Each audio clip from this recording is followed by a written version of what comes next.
This is my daughter, Tabitha. She's 26 years old, and I've been teaching for 26 years, so do the math. So she basically grew up in a gym daycare, an hour and a half at a time for her entire life. And anyway, now that I've opened the studio here in Eugene, she's actually started teaching here, so it's really cool. I was basically born in a gym. So I think, like, to an extent, I took that environment for granted. Like, isn't this normal? Doesn't everyone live in a gym? And so it just seemed like so natural and just like a part of everybody's life. And I remember, like, before we'd go into daycare, I would be in the room with you in the cycle room or the group fitness room, watching you set up, watching you with your CD and like your note cards, and just being like in awe of that and your comfort and the way you have always engaged with your community. It was like, even with taking that gym environment for granted, like seeing you in your element was just like so beautiful, and is something I've always admired about you. Also, just the value of health, like moving your body. And I think I had friends growing up and families growing up that didn't live so actively, and so that's something that I just really appreciate, having been experiencing my entire life and getting to watch you lead that example. I think some core memories, so it was daycare until 10 years old. Once you turned 10, you could start working out in the gym. So I remember being like 6, 7, 8, 9, like what I looked forward to for my 10th birthday was being out of daycare and into the gym setting. And when I was 10 years old, I started taking your cycle classes. And it was just like, it was so fun. I felt so grown up. Also, I felt so special, like being in your cycle class front row and you being like, this is my daughter.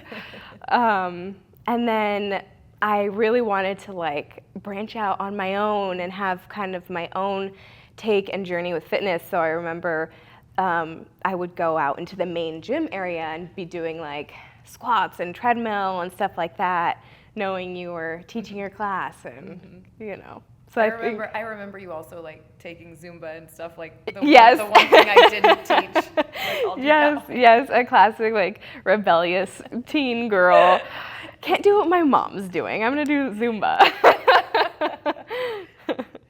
It was interesting, my perspective and vantage point on you and your brothers being raised in a gym, because some of that was really selfish. I know it was a gift to you guys and was a good example of prioritizing fitness and health, but it was also like the one little part of my day with 3 little kids that was, for me, that recharged my batteries. So there was some guilt with always, like, you know, grabbing all of you guys and throwing you into the back of the car and taking you to the gym. And by the way, it is harder to get 3 little kids ready for the gym than it is to do any workout.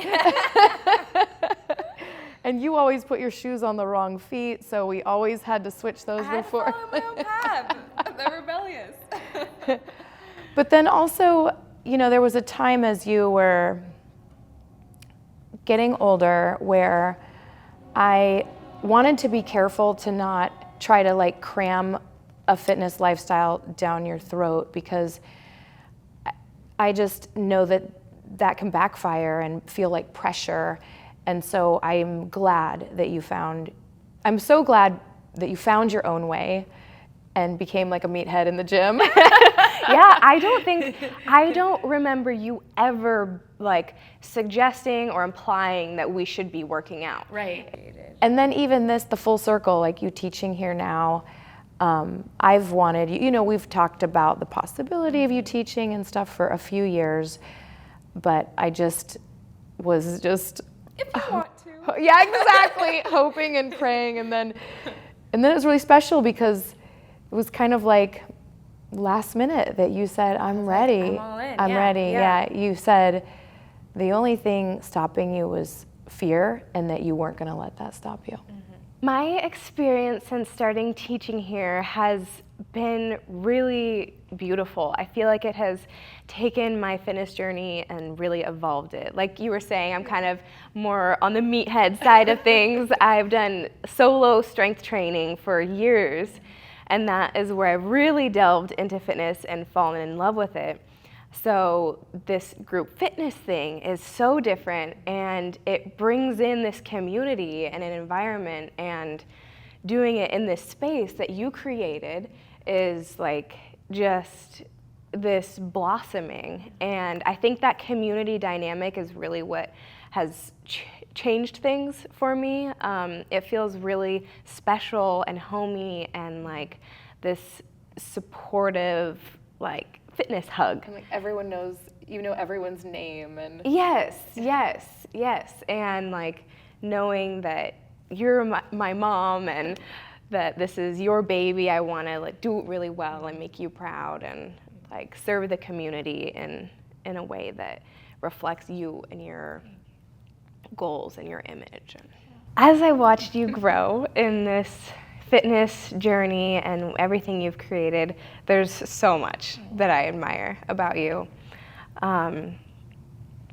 It is really difficult to choose one, but I think that your tenacity is a really big one. Like you don't let things get in your way. You just keep pushing forward.